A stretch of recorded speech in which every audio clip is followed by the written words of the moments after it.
देखो महाप्रभु देवस्नान पूर्णमी रे 108 गड़ू जल स्नान करने पर ज्वराक्रांत होती एवं स्नान पूर्णमी ठारू श्रीगुंडीचा पर्यंत जो मध्य दिवस रही है 15 दिन बा 13 दिन से समय तांकर गोपनीय चिकित्सा पद्धति अवलंबन करा जाए जहाँकि अंगलागी सेवक मान द्वारा साधित होता है।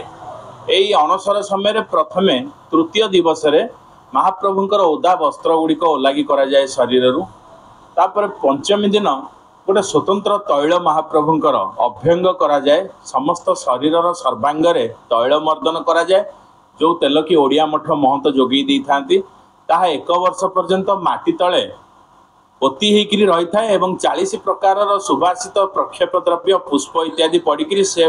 फुलुरी तेल बोली कहती फूल प्रस्तुत हो तेणु से तैल को श्रीमंदिर में पहुँचा जाए और महाप्रभु को तैल ज्वर उपशम पाइका मर्दन करा जाए एवं दशमी तिथि रे राजवैद्यों द्वारा प्रस्तुत होता मोदक बा दशमूल पाचन पथी हिसाब से महाप्रभु को दि जाए। एकादशी दिन खड़ी प्रसाद विजय होता है श्रीअंग रे खड़ी लगी करा जाय थाए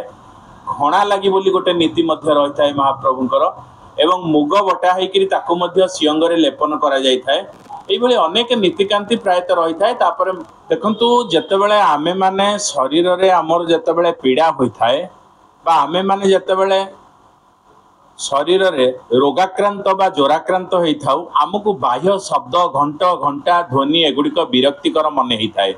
ठीक से भली जथा देहे तथा देवे न्याय रे महाप्रभु जेहेतु मनुष्य भाव रे नीला करुचंती जत्रास्ते दारवितनु श्री समानुष नीलया तेणु महाप्रभु जेतेबेले ज्वराक्रांत होइचंती ए समय रे कौनसी प्रकार संकीर्तन घंट भेरी तुरी मृदंग काहाली इत्यादि बाजिबा नियम विरुद्ध से श्रीमंदिर रे साधारणतः घंट घंटा बाजी न थाए खाली जे घंट घंटा बाजे ताहा नुह क्या उच्च शब्द करिकरी डाकिबा क्या प्रति कुभाषा प्रयोग करिबा नृसिंह पुराण पाठ करिबा अंग संग लाभ करिबा एई सब अनेक कार्य जहाँकि वर्जनीय श्रीमंदिर चतुर्पार्श्व मध्य कौनसी उच्च शब्द संपन्न विभिन्न प्रकार वाद्ययंत्र बाजिबा बारण करा जाय थाए। एभली अनेक नीतिकांति रही था जे कि अणसर समय समस्ते पालन करता।